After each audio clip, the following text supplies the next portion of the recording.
నిజామాబాద్ జిల్లా ముఖ్యంగా నూతన నిర్మల్ జిల్లాలోని దిలావర్పూర్ అదేవిధంగా గుండాల గ్రామాల మధ్య ఏర్పాటుకు పర్మిషన్ ఇచ్చినటువంటి బీఆర్ఎస్ ప్రభుత్వ ఆనాటి విధానాలే ఈరోజు మరి అక్కడ నిర్మల్లో జరిగినటువంటి ఘటన. ఆ రోజు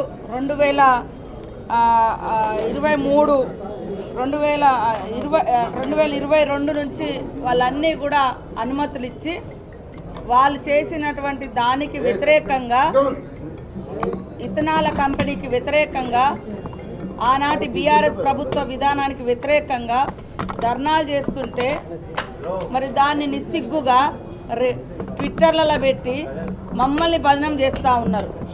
ఇలా కంపెనీకి పర్మిషన్ ఇచ్చింది ఆనాటి బీఆర్ఎస్ ప్రభుత్వము, బీజేపీ ప్రభుత్వం.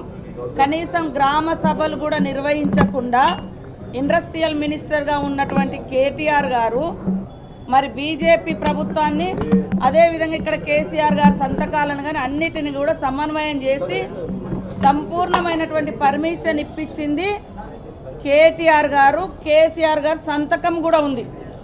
కానీ ఈరోజు నిస్సిగ్గుగా మమ్మల్ని బదనం చేస్తూ ఉన్నారు. కేటీఆర్ నువ్వు ఎక్కడెక్కడో తిరుగుడెందుకు, నువ్వు ఇచ్చిన పర్మిషన్ నిన్న వాళ్ళు ఆందోళన వ్యక్తం చేశారు కదా, అక్కడికి పోదాంపా, ఎవరిచ్చిరు ఏంది అని. అదే కాకుండా ఆ కంపెనీ ఓనర్స్ డైరెక్టర్గా అందులో తలసాని సాయి కిరణ్ కూడా ఉన్నాడు. ఈ పర్మిషన్లు వచ్చే నాటికి తలసాని సాయి కిరణ్ ఆయన నెంబరు అదంతా కూడా ఇందులో ఉన్నాయి. దాదాపుగా మరి 10 మంది డైరెక్టర్లతో ఉన్నది. ఇంకొకరు పుట్టా సుధాకర్ బిడ్డను తలసాని శ్రీనివాస్ యాదవ్, మొత్తానికైతే వీళ్ళ బిడ్డను వాళ్ళకు, వాళ్ళ బిడ్డను వీళ్ళకు, ఈ అంకులు కడప జిల్లాకు సంబంధించినటువంటి పుట్టా సుధాకర్ కొడుకు ఇందులో డైరెక్టరు. ఇక్కడ తలసాని శ్రీనివాస్ యాదవ్ కొడుకు ఇలా డైరెక్టరు. ఆనాడు బీజేపీ ప్రభుత్వము ఎలాంటి గ్రామ సభలకు కూడా అవసరం లేదు అని వాళ్లకు మొత్తం కట్టబెట్టింది. దాన్ని సమన్వయం చేసింది కేటీఆర్. ఇక్కడ రాష్ట్రంలో అన్ని సంతకాలు పెట్టి సంపూర్ణమైనటువంటి పొల్యూషన్తో సహా అన్ని పర్మిషన్లు ఇచ్చింది మరి ఆనాటి బీఆర్ఎస్ కేసీఆర్ సంతకంతో.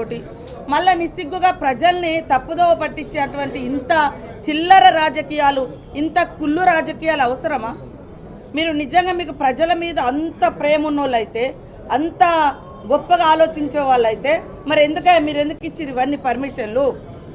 కాబట్టి ఇవాళ తప్పు చేసింది మీరు, రెచ్చగొట్టేది మీరు, విధ్వంసాలు సృష్టించేది మీరు, మళ్ళీ శాంతి భద్రతలు లేవని డ్రామాలు ఆడేది మీరు, మేము ప్రజల భూములు గుంజుకుంటున్నామని చెప్పేది మీరు. ఇవాళ మేము ఎక్కడైనా పోతే గ్రామ సభలు పెడుతున్నాం. ఎక్కడైనా కూడా కొన్ని కంపెనీలు అవసరము, అది ప్రజల యొక్క సహకారం కూడా అవసరం. గ్రామ సభలు పెడితే కూడా ప్రజలు ఎక్కడ అంగీకరిస్తారో అని కొంతమంది వాళ్ళ మనుషులను పెట్టి రెచ్చగొట్టి కలెక్టర్లను దాడులు చేయడం, అధికారులను నిర్బంధించడం, ఈ రకమైనటువంటి కుట్రకు తెరలేపేది నువ్వే. నీకు ఇష్టం ఉన్న కాడ పర్మిషన్లు అన్నాడు, విచ్చలవిడిగా పర్మిషన్లు ఇచ్చిన వితౌట్ గ్రామ సభ ఏం అధికారం ఉంది?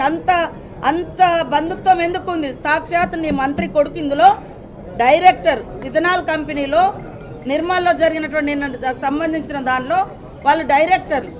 కడపకు చెందినటువంటి తలసాని శ్రీనివాస్ యాదవ్ ఈయంకుడు ఇందులో ఉన్నాడు, పుట్టా సుధాకర్. అవన్నీ మర్చిపోయి ప్రజల్ని ఒక తప్పును 100 సార్లు ప్రచారం చేస్తే రైట్ అనుకున్నారంటే ఇప్పుడు అందరు ఉన్నారుగా, కాసేపు తప్పు మీరు చేసినటువంటి తప్పు బయటికి ప్రచారం అవుతుందేమో, కానీ వాస్తవాలు నిజాలు నిలకడగైనా బయటకు వస్తాయి. కాబట్టి ముందు కేటీఆర్, నువ్వు దీని మీద నీకు చిత్తశుద్ధి ఉంటే, నిజాయితీ ఉంటే, రైతుల మీద ప్రేమ ఉంటే ఫస్ట్ నువ్వు దిలావర్పూర్ రా, నిర్మల్ కాడికి రా, నేను కూడా వస్తా, మీరు కూడా రండి. అది ఎవరు ఇచ్చారు దీనికి? ఇలాంటి పర్మిషన్లు ప్రజల ఒపీనియన్ లేకుండా, ప్రజల అనుమతి లేకుండా ఎవరు పర్మిషన్ ఇచ్చిర్రో ఒక్కసారి మాట్లాడాలి.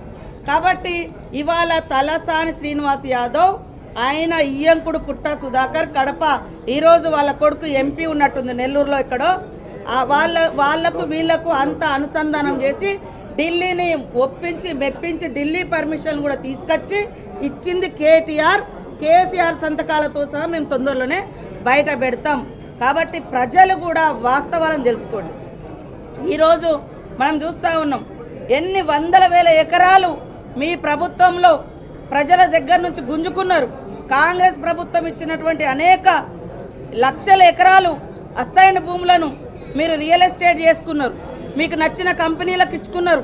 వితౌట్ గ్రామ సభ పెట్టాలనేది ఒక రూల్ ఉంటుంది, అలాంటి లేకుండా చేసిరు. ఇలా మేము గ్రామ సభలు పెడితేనేమో అక్కడ మీ తాబేదారులను ఒకరిద్దరిని పెట్టుకొని రెచ్చగొట్టి అలా ఇబ్బందులు పెట్టి మరి అధికారులను చంపేటువంటి కుట్ర, దాని మీద మరి రాజకీయాలు చేస్తూ ఉంటాడు.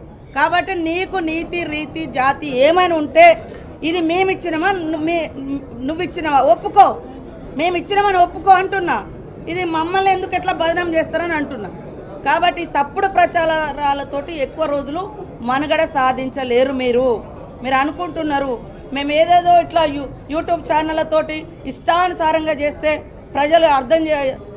ప్రజలకు తెలిసిపోతుంది ఇది. కానీ ప్రజలు నిమ్మలంగానైనా కూడా నిలకడైనా కూడా వాస్తవాలు బయటకు వస్తాయి.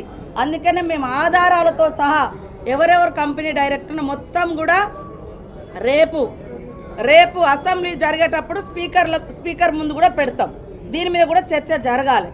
ఎవరు పర్మిషన్లు ఇచ్చారు, ఈరోజు అక్కడ గొడవకు కారణం ఎవరు సృష్టించారు, మళ్ళా తర్వాత దాన్ని మా మీద ఎవరు నెడుతున్నారు, దాంట్లో మొత్తం పూర్తి వివరాలతో సహా మేము స్పీకర్ ముందు చర్చకు పెట్టడానికి సిద్ధంగా ఉన్నాం.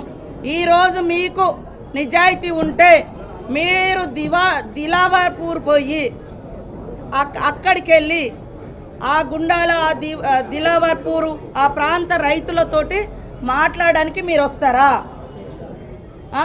వస్తారా అనేది నేను అడుగుతున్నా. అక్కడే డిస్కషన్ అవుతుంది. ఆ తర్వాత మేము ఖచ్చితంగా దీని పూర్వపరాలు కూడా బయట పెట్టడం జరుగుతుంది.